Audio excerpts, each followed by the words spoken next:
글로비전 TV 가족 여러분 안녕하십니까? 오늘은 결국 해내는 사람들의 원칙이라는 책의 제목을 가지고 함께 어떻게 실천하는지 알아보도록 하겠습니다. 목표를 쥐고 이미지화하고 입으로 내뱉으라. 이렇게 책 표지에 나와 있는데 이 책은 앨런 피츠, 바바라 피츠 부부가 쓴 책입니다.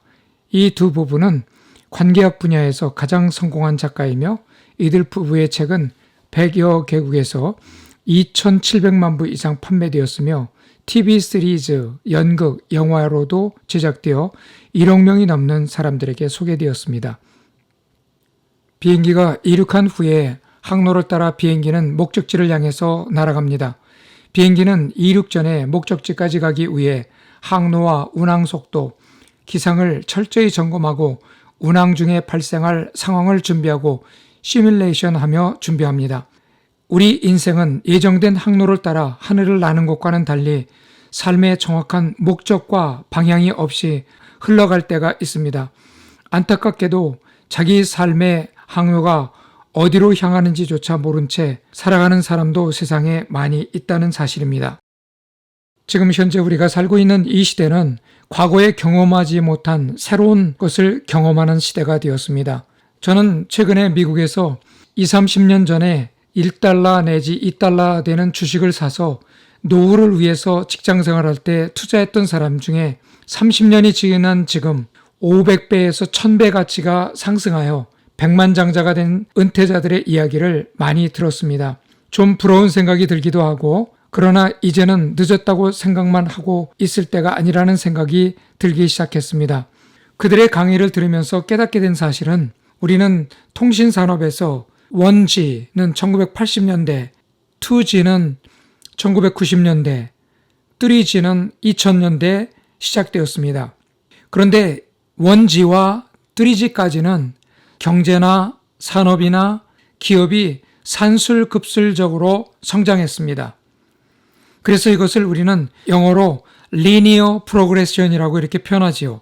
그런데 이제 4G를 넘어서 5G를 향해서 가는 오늘날 우리는 4G는 2010년대부터 시작이 되었습니다. 그리고 5G는 2020년대부터 이제 본격적으로 시작이 되고 있죠. 그러면 4G는 산술급수적인 성장과 기하급수적인 성장을 함께 경험하게 되죠. 이때 우리는 500배, 1000배의 가치가 상승하는 그런 엄청난 경험들을 이미 많은 사람들이 해왔습니다. 5G는 우리가 Geometric Progression이라고 이렇게 표현하는데 이거는 기하급수적인 성장과 Hypergeometric, 그래서 초기하급수적인 성장, 이 두 가지를 같이 경험하는 시대가 5G 시대에 다가온다는 사실이죠. 그러면 지금 이미 6G까지 지금 예측을 하고 있습니다. 6G는 2025년까지는 이 6G가 이제 시작이 된다고 하는데 5G, 6G에는 초기하급수적인 성장이 앞으로 계속될 것입니다. 이것은 우리가 지금 예측하고 있는 모바일 시스템이나 그리고 자율주행차, 커뮤니케이션, 이동통신, IoT, 라이프스타일 모든 분야에 해당되는 내용이지요. 그래서 산업은 이렇게 엄청난 속도로 변화가 되고 있는데 이런 변화 속에서 우리는 어떻게 미래를 예측하면서 살아가야 될 것인가? 오늘날 이 시대를 일컬어서 정보산업의 홍수시대라고 이야기합니다. 너무 정보가 많아서 무엇부터 어떻게 선택해야 될지, 그리고 한 분야를 우리가 선택해서 추구하고 나가다 보면 나중에는 내가 어느 위치에 서 있는지조차 자기 자신을 발견하기가 어려운 이런 정보의 홍수시대에 우리가 지금 살고 있습니다. 정보의 홍수시대, 그리고 또 산업의 발전이 너무 빨라서 우리가 감을 잡지 못하는 이 시대에 결국 해내는 사람들의 원칙이 무엇인지 이 내용에 대해서 간략하게 여러분과 함께 나누고자 합니다. 멕시코의 어느 작은 어촌 마을에 고깃배가 한 척이 들어왔습니다. 지나가던 미국인 관광객이 멕시코 어부가 잡는 생선의 품질에 찬사를 보내며 이만큼 잡는데 얼마나 걸렸는지 물었습니다. 별로 오래 안 걸렸어요. 어부가 대답했습니다. 그럼 바다에 더 오래 나가서 더 많이 잡지 그래요? 미국인이 물었습니다. 어부는 이만큼만 잡아도 가족들과 먹고 사는 데는 지장이 없다고 답변을 했습니다. 미국인이 다시 물었습니다. 그럼 나머지 시간에는 무엇을 하세요? 어부는 대답을 했습니다. 늦게까지 자고 물고기 좀 잡고 자식놈들하고 놀아주고 아내와 낮잠도 즐기죠. 해가 지면 마을에 가서 친구들과 어울려서 또 술도 마시고 기타도 튕기면서 노래 몇 곡 부르면서 하루가 그렇게 가요. 아주 알찬 인생이죠. 이때 미국인이 말했습니다. 난 하버드 MBA 스쿨을 공부한 사람입니다. 내가 방법을 알려드리죠. 일단 매일 고기 잡는 시간을 늘려요. 남는 시간은 생선을 팔면 되겠죠. 생선을 팔아서 모은 돈으로 더 큰 배를 사요. 배가 커지면 수입도 커질 테고 그 돈으로 배를 한 척 더 사요. 다시 한 척 더. 그렇게 계속 배를 늘려가면서 저인망 어선 선단을 꾸리는 겁니다. 그쯤 되면 생선을 중간 상인에게 넘기는 대신 가공처리 공장들과 직거래할 수 있고 여차하면 가공처리 공장을 직접 세울 수도 있지요. 그러면 이 작은 마을을 떠나 멕시코 시티로 로스앤젤레스로 이주해요. 뉴욕인들 못 가겠습니까? 사업체는 거기서 운영하면 돼요. 그때까지 얼마나 걸리는데요? 어부가 물었습니다. 한 20년에서 25년 정도면 됩니다. 미국인이 대답했죠. 그 다음엔요. 어부가 또 물었습니다. 그 다음부터 진짜로 재밌어져요. 미국인이 좋아서 웃으며 말했습니다. 사업체가 커지면 회사를 상장시키고 주식을 팔아서 천문학적 액수를 만질 수 있어요. 천문학적 액수요? 정말요? 그 다음엔요. 그 다음엔 은퇴해서 어느 바닷가 작은 마을에 집 한 채 마련해 놓고 늦게까지 자고 선주들 재롱도 보고 물고기나 몇 마리 잡아다가 요리해서 즐겁게 부인과 함께 먹고 해가 지면 또 노래도 하고 기타도 치면서 친구들과 신나게 놀아요. 누구에게나 인생이 야망이 있습니다. 뭔가 위대한 일을 하고 싶은 야망. 여러분 어떻습니까? 그 비밀을 언제까지 비밀로 품고 있을 생각인가요? 많은 사람들이 자신이 인생에서 정말로 원하는 것이 무엇인지 잘 알지 못한 채 인생을 마감한다고 합니다. 많은 사람들에게 출근길은 지옥길입니다. 많은 사람들이 빈 털터리로 노년을 맞게 됩니다. 많은 사람들이 노년의 질병과 싸우다가 투병하다가 사망을 합니다. 늙어서 자연사하는 사람이 드뭅니다. 내가 인생에서 원하는 것은 무엇인가? 얼핏 들으면 쉬운 질문입니다. 사람들은 보통 이런 질문들과 씨름합니다. 무엇이 성공인가? 나는 어떤 사람이 되고 싶은가? 어떤 경험을 하고 싶은가?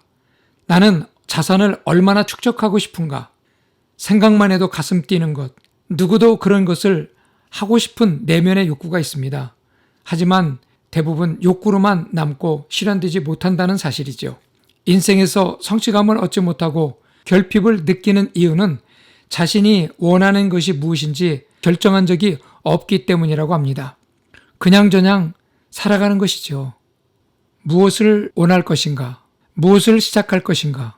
시작은 간단합니다. 하고 싶은 것이나 이루고 싶은 것들을 종이에 적는 것입니다.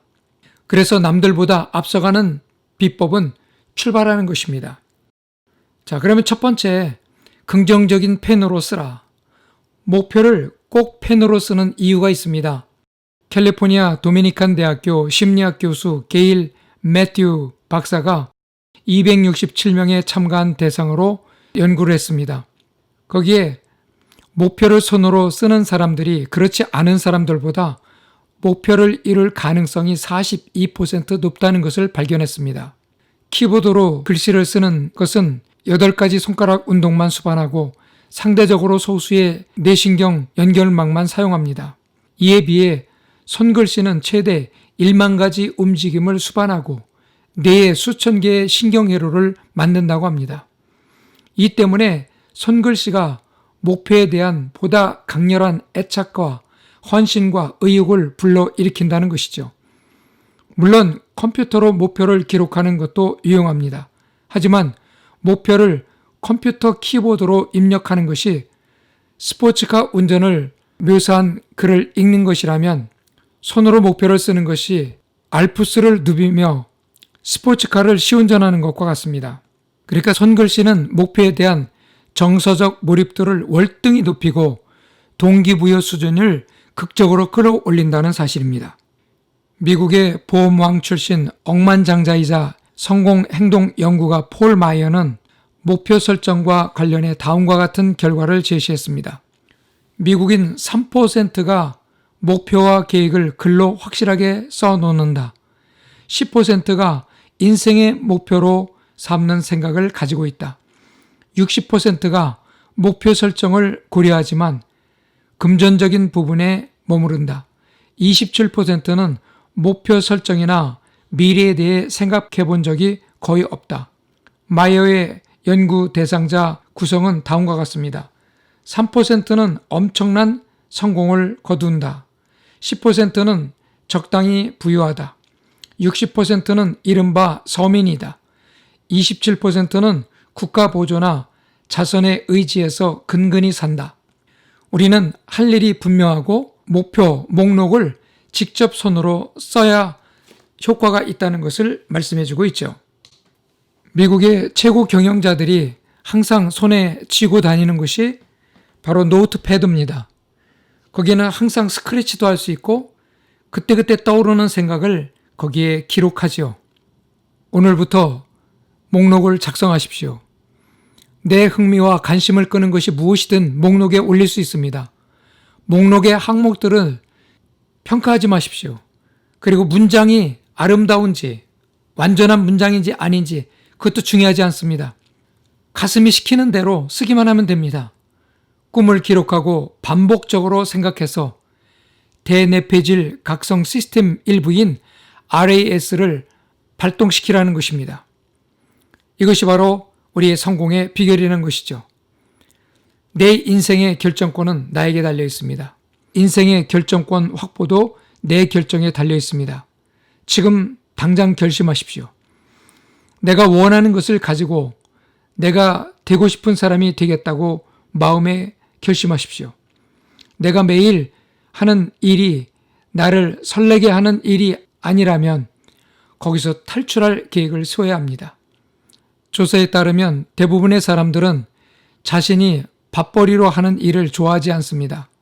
마지못해 합니다. 그런 사람들 중 한 명이 되지 말자는 것이죠. 지금 당장 목표 목록 작성에 착수하십시오. 지금 이 말을 듣는 순간 바로 시작하는 것입니다. 세 번째는 목표를 수치화하라. 무엇이든 목표가 될 수 있습니다. 우리의 마음을 움직이는 성취욕을 일으키는 것 모두가 목표가 됩니다. 사람마다 가치관에 따라 의욕과 야망이 다릅니다. 어떤 사람에게는 권력과 재력이 중요하고 어떤 사람에게는 치료제를 만들어내고 또 다른 사람에게는 아프리카 기아 구제가 중요하기도 합니다. 동기를 유발하는 모든 것이 목표가 될 수 있습니다. 목표가 동기유발 요인이 되려면 목표를 구체적이고 측정 가능한 용어로 명시해야 합니다. 날짜, 기간, 기대치, 모양, 색깔, 규격, 결과물 등을 상세히 설정해야 됩니다. 예를 들면 언젠가 부자가 되는 것이 목표라고 합시다. 그런 목표는 동기부여 능력이 떨어집니다. 화살을 쏠 명확한 표적이 없기 때문입니다. 너무 포괄적이고 모호해서 뇌의 기능을 작동할 수가 없습니다. 5년 후 8월 15일 자정까지 순자산 100만 달러를 확보하고 부채는 전혀 없는 상태가 된다. 그러면 즉각 행동에 옮길 의욕이 생깁니다. 구체적 액수와 기한이 주어졌기 때문입니다. 이 경우 우리의 뇌가 가동하는 기막힌 소원 성취 시스템으로서의 망상 활성계가 작동하기 시작한다는 것입니다. 이와 같이 목표를 정확하게 기록했으면 이제 목표를 명확하게 정의하라는 것입니다. 행복을 원한다면 삶의 목표라는 말뚝에 매라. 사람이나 물건에 매지 말고. 알버트 아인슈타인이 한 말이죠. 그래서 목표를 실감하라. 예를 들면 유럽 여행을 갈 계획을 세우면 길을 지나가다가 유럽 여행 광고지를 보거나 인터넷 광고에 유럽 여행에 대한 내용이 뜨면 관심을 갖게 됩니다. 계획이 없으면 관심조차 우리는 갖지 않게 되죠. 그래서 명확하게 정의된 목표가 없으면 우리는 사소한 일상 수행에 급급해져 결국 일상의 노예가 됩니다. 두 번째는 목표 목록을 사방에 붙여 놓으라는 것입니다. 목표 목록을 작성했으면 전시하라는 거예요. 냉장고에도 붙이고 테이블에도 붙이고 컴퓨터 화면에 보이게 만들고 핸드폰 화면에도 볼 수 있도록 항상 보도록 만듭니다. 사방에 붙입니다. 내가 각각의 목표를 지속적으로 감정하고 심사해서 그것이 내게 가지는 의미를 줄기차게 조정 또는 강화하게 합니다. 목표가 실현되었을 때 인생의 뇌에게 예행 연습시키는 것과 같은 효과가 있습니다. 우리 뇌에는 수십억 개의 신경세포가 갖가지 신경회로를 형성해 판단을 내리고 몸에 명령을 전달합니다. 세상에는 두 가지 유형의 사람이 있습니다. 10년치 경험을 하는 사람과 1년치 경험을 10번 반복하는 사람이 있습니다. 10년치 경험을 하는 사람은 인생에서 더 많은 것을 이루고 더 오래 살고 훨씬 더 재미있게 인생을 즐기며 삽니다. 목표는 되도록 명확하게 정의하고 새로운 목표가 생기면 그때그때 추가해 목록을 꾸준히 늘려가자. 목표 의식은 장수의 비결이고 건강하고 행복한 삶의 비결이다. 꾸준한 목표 설정은 내 잠재력을 확인하고 진면목을 보게 해준다. 남들이 내게 기대하는 것이 아니라 내가 진정으로 원하는 것을 찾아 그것을 목표로 삼아야 한다. 목표 목록을 쓰고 고쳐쓰기를 반복하자. 목록도 많을수록 좋다. 목표 목록 작성을 지금 당장 시작하라. 목표 목록을 작성했으면 데드라인이 없는 계획은 계획이 아니라는 말이 있죠. 인생에서 행동 계획을 짤 때 명심할 것이 있습니다. 행동 계획 위에는 나의 현재 위치와 목적지 위치의 공간적 거리만 있는 것이 아닙니다. 어느 경우이든 시간 개념이 개입해 모든 것을 상대적으로 만듭니다. 휴가를 떠나기 직전을 생각해 보십시오. 자신의 업무 속도와 처리량이 스스로 혀를 내두를 정도로 빨리 속도를 내지 않습니까?